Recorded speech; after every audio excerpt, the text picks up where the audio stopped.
Hi, this is Ruth Theresa with One Inspiring Woman, and today we're talking about a national day. Hi, my name is Ruth Theresa with One Inspiring Woman. I'm an intuitive psychic medium here in the Sugar Land area. That's just outside of Houston.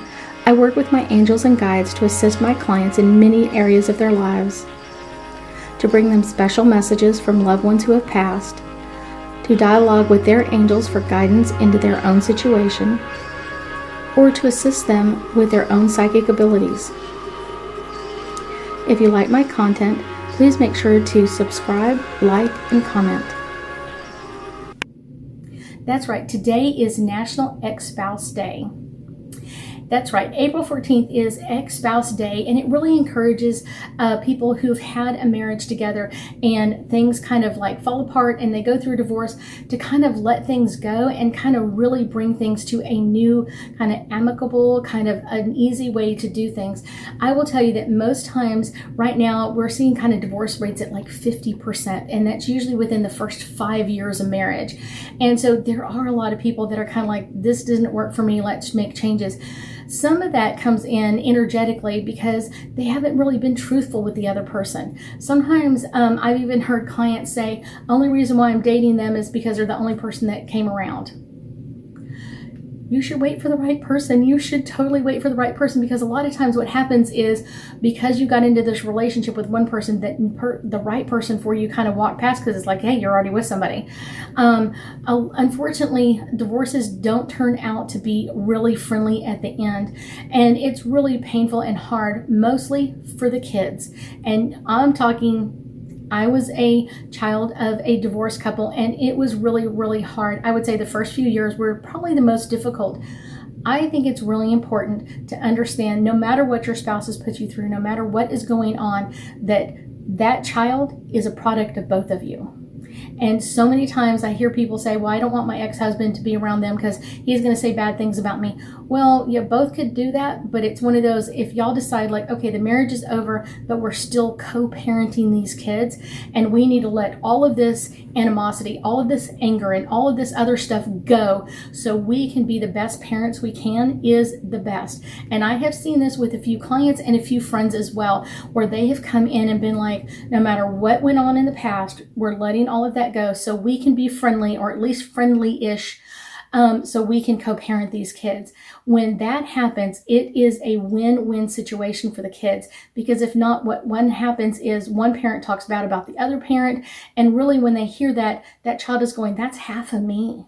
That's half of who I am.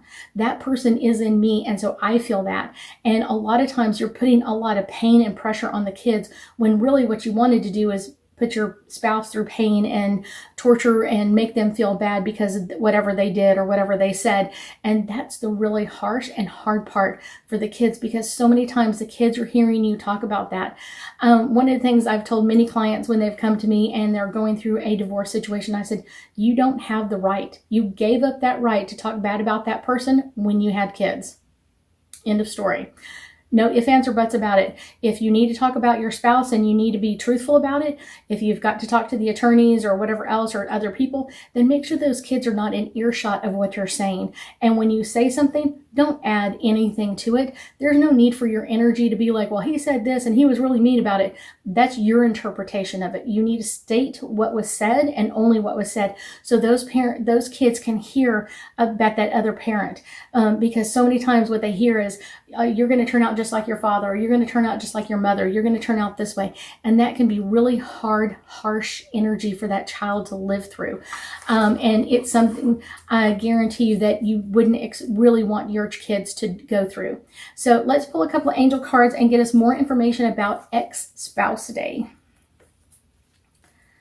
Here we go. This one's popping out first. This one is all about listening. When you are a co-parenting with someone else, you have to be listening as much as you're talking, and talking about like calendars and school events and who's coming and who's going to be there. And I went with a client not too long ago, and when his spouse left him, she went into another relationship and they didn't have a lot of money. And I guarantee you, this was a dad. I have goosebumps now even talking about it. This dad would pay for tickets because their child was in plays and school plays and different events.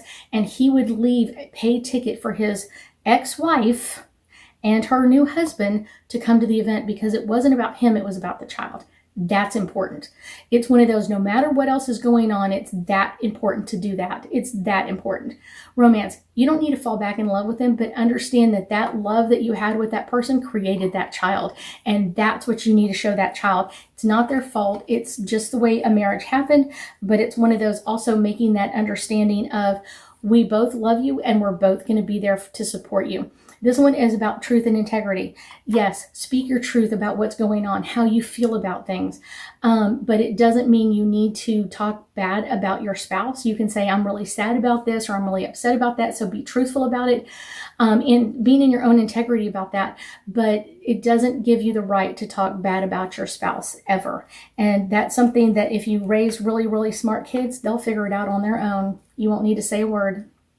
Children, this is what we're talking about. Children sometimes feel so much pain and so much pressure from a marriage.